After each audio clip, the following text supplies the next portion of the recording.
ஒன்றுத்துக்கும் உதவாத திமுக ஆட்சி விரைவில் விடைபெற போகிறார் ஸ்டாலின் அப்படின்னு சொல்லி விஜய் விமர்சிச்சிருக்காரு. இதை மக்கள் எப்படி பார்க்குறாங்க?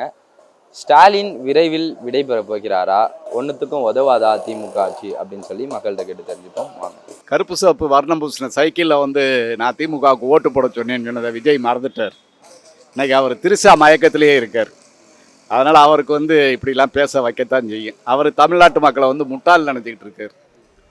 அதனால் வந்துக்கிட்டு மே 4ஆம் தேதி அன்னைக்கு யார் என்ன ஏதுங்கிறது தெரியும். ஆனால் திமுக ஜெயிச்சதுக்கப்புறம் இந்த ஆள் வந்து தீய சக்தி திமுகலாம் பேசவே கூடாது. மக்கள் நாங்கள் சொல்கிறோம். அதுக்கப்புறம் வந்து தீய சக்தி திமுகன்னு பேசுகிற வேலையே இருக்கக்கூடாது. மக்கள் வந்து கரெக்டாக இருக்காங்க. யார் வரணும் யார் வரக்கூடாது அப்படிங்கிறதுல மக்கள் கரெக்டாக இருக்காங்க. மக்கள் தீர்மானிப்பாங்க. விஜய் நினைக்கிற மாதிரிலாம் ஒன்றும் தமிழ்நாடு கிடையாது. ஒன்றுக்கும் உதவாத திமுக ஆட்சின்றாரு. அது மக்களுக்கு தெரியும்ல. ஒன்றுக்கும் உதவாத திமுகங்கிறது மக்களுக்கு தெரியும்ல. இலவச பயணம் மகளிருக்கு கொடுத்துருக்காரு. மகளிர் உரிமை தொகை கொடுத்துருக்காரு. படித்தவங்களுக்கு உதவித்தொகை மாதம் 1000 ரூபாய்னு கொடுக்குறாரு. எவ்வளவோ அவர் பண்ணின நல்ல காரியங்கள் பூரா மக்களை போய் சேர்ந்ததுனால தான் இன்றைக்கி மக்கள் வந்து திமுகவை தேர்ந்தெடுக்கிறாங்க.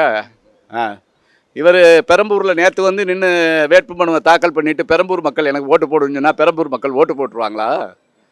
பெரம்பூரில் என்ன விஜய் காத்தா எல்லாருமே இருக்காங்களா? வேறு யாரும் கிடையாதா? ஏற்கனவே ரஜினி ரசிகர் பூரா அடிக்க போகிறானுங்க. அஜித் ரசிகர் எவனும் ஓட்டு போட மாட்டான். படித்தவன் எல்லாத்தையும் வந்து தற்குறித்தனமாக நடந்துக்கிட்டு இருக்கிறாப்புல. ஒரு அனுபவம் இல்லாத ஆள், ஒரு இங்கீதம் தெரியாத ஆள் அவர்லாம். இவற்றையெல்லாம் ஆட்சியை ஒப்படைச்சா நாடு எப்படி இருக்கும்? யார் விஜய் சொல்கிறாருங்களா? திமுக அரசை பார்த்து திமுகவுடைய 5 ஆண்டு கால சாதனைகள் வந்து இந்த தேர்தலில் எதிரொலிக்கும் பாருங்கள்.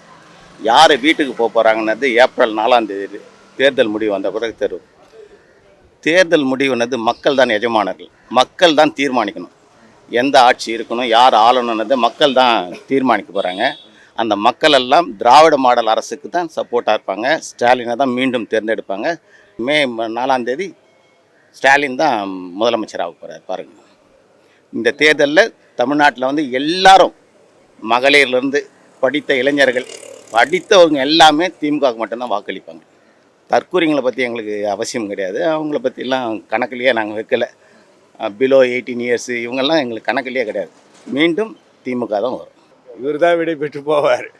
இவர் தான் ஒன்றுத்துக்குமே உதவாது. இப்போ 234 தொகுதிக்கு இவர் பிரச்சாரத்துக்கு போகிறாரா பாருங்கள். இவர் முதல்ல அதுவே போக மாட்டார் போகுது. நேற்றே பார்த்தோம், ஒரே தொகுதியோடு முடிச்சின்னு காரு டங்கின்னு திரும்பி பணியூர் போயிடுச்சு. அதனால் இவரே எல்லா தொகுதிக்கும் போவாரா என்னன்னு தெரியல. இவரை நம்பி வந்து அந்த கட்சி தொடர்கள் என்ன ஆக போகிறாங்கன்னு தெரியல. நடுரோட்டில் தான் விடுவார் போகுது, சங்கீதா விட்ட மாதிரி அவங்களையும். எல்லா மீட்டிங்கில் அதுமாதிரி தான் சொல்கிறாரு. 2026 23ஆம் தேதி ஏப்ரல் 23ஆம் தேதி உதயசூரியனுக்கு ஸ்டாலின் வந்து 200 தொகுதி சொன்னார். அதுக்கு மேலே நாங்கள் வின் பண்ணுவோம். இந்த வேட்டி ஸ்டாலின் தான். ஸ்டாலின் தவிர வேறு எவனும் வர முடியாது. விஜய் வந்து அவர் ஜெயிக்கணுன்ட்டு எதனா ஒன்று சொல்லின்னு இருக்கார். இப்போது நேற்று கூட பெரம்பூரில் இது மீட்டிங் பொதுக்கூட்டம் போட்டார். அவங்க எவ்வளோ பேர் வந்தாங்க. ஓட்டு ரசிகர் ஓட்டாக மாறாது. அது வந்து விஜய்க்கே தெரியும். வேறு ஒரு தொகுதி நிற்கலாம். எதுக்கு 2 தொகுதி நிற்கிறாரு அவர்? எதுக்கு 2 தொகுதி? ஒரு தொகுதி நிற்கலாம்ல. ஏதுக்கு 2 தொகுதி நிற்கிறாரு? பெரம்பூர் நிற்கிறாரு, திருச்சியில் நிற்கிறாரு. 2 தொகுதியில் எது நிற்கிறாரு? எதுனா ஒரு தொகுதி நிற்க வேண்டியது. அவர் பயம் வந்துச்சு, 80 தொகுதியில் ஜெயிக்க முடியாது. கொளத்தூர் வந்து ஸ்டாலின் ஏரியா வந்து யாருமே வர முடியாது. திருச்சி போனால் ஃபுல்லாக திருச்சி கோட்டை. டிஎம்கே வந்து சென்னை ஃபுல்லாக வின் பண்ணும். இவர் வந்து விஜய் வந்து வாய்ப்பே கிடையாது. அவர் சொல்லினே இருக்க வேண்டியதுதான். இது வரைக்கும் பாரதிய ஜனதாங்கிற வார்த்தை வந்து அந்த ஆள் வாயிலிருந்து வந்திருக்காங்க. இல்லை, அவர் மாநில அரசை தான் எதிர்க்கிறாரு. மாநில தான் போட்டி போடுறேன்றாரு. ஏன் நீ எது அப்போ எங்களுக்கு வந்து கொள்கை எதிரியா அந்த எதிரின்லாம் சொன்னீங்க. இப்போ பிஜேபி அப்போ அதெல்லாம் என்னது? அப்போ அந்த கொள்கை எதிரே எதிர்க்க வேண்டிய நேரத்தில் எதிர்க்க வேண்டிய சூழ்நிலையில் எதிர்ப்பாரு இல்லை.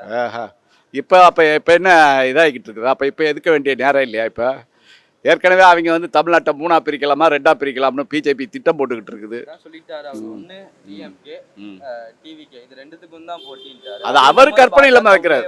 இல்லை அவர் கற்பனை இல்லாமல் வைக்கிறாரு. டிவிகேயும் திமுகவுன்னு அவர் கற்பனை இல்லாமல் வைக்கிறாரு. டிவிகே வந்து அந்த அளவுக்குலாம் ஆளுகளே கிடையாது. பார்ப்போம், 234 பேர் வேட்புமனு தாக்கல் பண்ணுறாங்களான்னு தெரிஞ்சு போயிரும்ல. இப்போ எத்தனை பேர் வேட்புமனு தாக்கல் பண்ணுறாங்க, அவங்க கட்சி நிலைமை என்ன ஏதுங்கிறது இப்போ 2 நாளில் தெரிஞ்சு போயிடும். அப்போ டிவிக்கே ஒரு ஆளு கிடையாது அப்படின்னா அப்ப தமிழ்நாட்டுல யாருக்கும் யாருக்கும் போட்டின்னு நினைக்கிறீங்க நீங்க? போட்டி வந்து வேணும்னா போட்டியாக இருக்கிறது வேணும்னா நாங்கள் ஏடிஎம்கே தான் நினைப்போமே தவிர டிவிக்கெல்லாம் எங்களுக்கு ஒரு ஆளே கிடையாது. எங்களுக்கு அவன்லாம் ஒரு ஆளே கிடையாது. ஓகே. திமுகவுக்கு வந்து விஜய்லாம் ஒரு ஆளே கிடையாது. தமிழ்நாட்டு மக்கள் வந்து நடிகர்களை ஏற்றுக்கிறவே மாட்டாங்க. அது எம்ஜிஆர் ஜெயலலிதாவோட போச்சு அந்த இது. ஆனானப்பட்ட சிவாஜி கணேசனே திருவையார் தொகுதியில் நின்று தோத்தாரு. அதுக்கப்புறம் பாக்கியராஜ் கட்சி ஆரம்பித்தார். அதுக்கப்புறம் டி ராஜேந்தர் ஆரம்பித்தார். எல்லாருடைய நிலைமை என்னாச்சு? அவர் கற்பனையில் மிதந்துக்கிட்டு இருக்காரு. கட்டின பொண்டாட்டி இன்னைக்கு போய் எனக்கு விவகாரத்தை கொடுன்னு செங்கல்பட்டு கோர்ட்டில் போய் நின்றுக்கிட்டு இருக்கையில் இவர் என்ன நாட்டு மக்களை பற்றி பேசுறதுக்கு இவருக்கு என்ன இருக்குது? என்ன தகுதி இருக்குது இவருக்கு? பையன் இன்சிலா போட மாட்டேனுங்கிறான் உன் பேரை. நீ வந்து என்ன நாட்டு மக்களை பற்றி பேசுறது? நீ என்ன தீய சக்திங்கிறது? இதே தீய சக்தி தானே 4 வருஷத்துக்கு முன்னாடி நீ கொண்டாடுன. மக்கள் எல்லாத்தையும் மறந்துட்டாங்கன்னு நினைக்கிறார் அவர். மக்கள் யாரும் எதையும் மறக்கலை. மக்கள்லாம் கரெக்டாக இருக்காங்க. யாரை கொண்டுட்டு வரணும், யார் வரணும், யார் வரக்கூடாதுங்கிறதுல மக்கள் கரெக்டாக இருக்காங்க. மக்கள் தீர்மானிப்பாங்க. யார் விஜய் சொல்கிறாருங்களா திமுக அரசை பார்த்து? திமுகவுடைய 5 ஆண்டு கால சாதனைகள் வந்து இந்த தேர்தலில் எதிரொலிக்கும் பாருங்கள். யார் வீட்டுக்கு போகிறாங்கன்னது ஏப்ரல் 4ஆம் தேதி தேர்தல் முடிவு வந்த பிறகு தெரியும். தேர்தல் முடிவுனது மக்கள் தான் எஜமானர்கள். மக்கள் தான் தீர்மானிக்கணும் எந்த ஆட்சி இருக்கணும், யார் ஆளணுன்னதை மக்கள் தான் தீர்மானிக்க போகிறாங்க.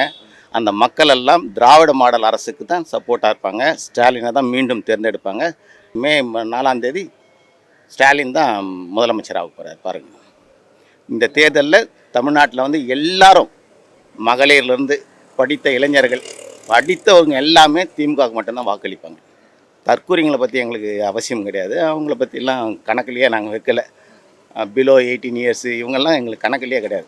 மீண்டும் திமுக தான் வரும். திமுக தான் காரணம். இப்போ அவங்க கட்சியில் எது நடந்தாலும் திமுக பாதை வச்சுன்னா, நேற்று சொல்கிறாரு, என்ன சொன்னார், எங்களை வந்து எங்கேயுமே பிரச்சாரம் பண்ண சிஎம் விட மாட்டார். இப்போ சிஎம்மா அவர் அது கூட தெரியாமல் அவனுக்கு பேசிக்கிறானு. அவன் போய் எது ரிப்போர்ட் பண்ணாலும் எலெக்ஷன் கமிஷனில் போய் ரிப்போர்ட் பண்ணணும். எதுக்கெடுத்தாலும் திமுக தான் காரணம், எதுக்கெடுத்தாலும் திமுக தான் காரணம்னா இவனுங்க என்ன அரசியல் தெரிஞ்சு தான் பேசுகிறானுங்களா, தெரியாமல் பேசுகிறானுங்களா என்னன்னு தெரில. ஒன்றும் இல்லை, அவங்க கட்சிக்காரங்கிட்ட ஒரு ஆள் பேட்டி எடுக்கிறாங்க. என்னங்க உங்கள் ஆள் 2 தொகுதியில் நிற்கிறாரு அப்படின்ட்டு. உடனே அந்த பையன் சொல்கிறான், உங்கள் ஆள் மட்டும் சேப்பாக்கத்தில் நிற்கிறாரு, திருவல்லிக்கேணியில் நிற்கிறாருன்றா. 2மே சேர்ந்து ஒரே தொகுதி தானே. இது கூட தெரில. அரசியல்னால் உண்மையிலேயே அவங்களுக்கு எதுவும் தெரியலப்பா. அதனால் அவங்க அப்படி தான் சொல்லுவாங்க. அவங்க சொல்கிறதெல்லாம் நம்ம ஒரு பெருசாக எடுத்துக்க வேணாம். புலி படத்துக்கு எவ்வளோ ஊழல் வாங்கினாருட்டு அவருக்கே தெரியும். ஊழலில் மாட்டினார் அவரை போயிட்டு திமுக ஊழல்னு சொல்கிறாரு. ஊழலுக்கு இந்த கட்சி வேணாம், அந்த கட்சி வேணாம், வேணுமான்ட்டு உங்களுக்கே தெரியும். தமிழ்நாட்டு முடிவு பண்ணுங்க, தீய சக்தி வேணுமா தூய சக்தி வேணுமா அப்படின்றாரு. யார் தூய சக்தி, யார் தீமை சக்தி 2024 தெரியும். கரூரில் 41 பேர் இறந்தாங்க. இது வரைக்கும் கரூரில் போயிட்டு அந்த இறந்தவங்க வீட்டில் போயிட்டு விஜய் பார்த்துருக்காரா? இது வரைக்கும் பார்க்கல. கரூரில் நடந்த சம்பவம் இங்கே செங்கல்பட்டு பக்கத்தில் மாம்புண்டூர் மகாபலிபுரம் இது வைத்து அங்கே பார்க்குறாரு.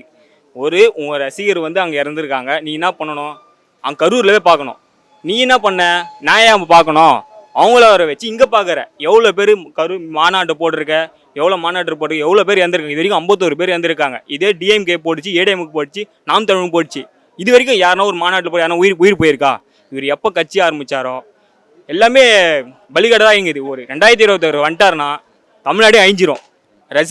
ரசிகர் மொத்த பேரும் திமுக தான் ஓட்டு போடுவாங்க. எந்த மாற்றம் கிடையாது. விஜய் ரசிகர் வந்து ஓட்டாக மாறாது. அது வந்து விஜய்க்கே தெரியும். அவர் இல்லாத பொழுது சொல்லின்னு இருக்காரு. 2026 மே 3ஆம் தேதி ரிசல்ட்டு. அன்னைக்கு உதயசூரியனு உதிக்கும். அது எந்த மாற்றம் கிடையாது. டிவிக்கே டிஎம்கே தான் போட்டின்றாரு.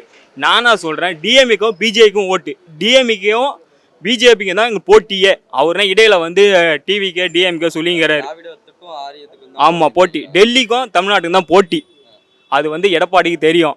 எடப்பாடி வந்து அவர் 2000 கோடி வாங்கியிருக்காரு பிஜேபி ஆண்ட. ஃபஸ்ட்டு அம்மா இருக்கும்போது ஈடியா மோடியான்னு கேட்டுச்சு. இப்போ ஏன் அப்படி எடப்பாடி மாறினாரு தெரியல. ஒரு என்ன காசு வாங்கிட்டாரா, இல்லை எப்படி ஊழல் மாட்டின்னுக்கிறா தெரியல. எடப்பாடி ஏன் அப்படி போனாரு தெரியல. அம்மா இருக்கும்போது, ஜெயலலிதா அம்மா இருக்கும்போது 2016 என்ன சொன்னாங்க, நாடாளுமன்ற தேர்தலில் ஏடியா மோடியான்னு கேட்டுது. எடப்பாடி ஏன் அப்படி மாறினாரு தெரியல. அவங்க அமைச்சருங்களே டிஎம்கே வந்துட்டாங்க. மொத்த அமைச்சரும் டிஎம்ல இருக்கிறாங்க மொத்த பேரும். இந்த வேட்டி ஸ்டாலின் தான். 2026 ஸ்டாலின்.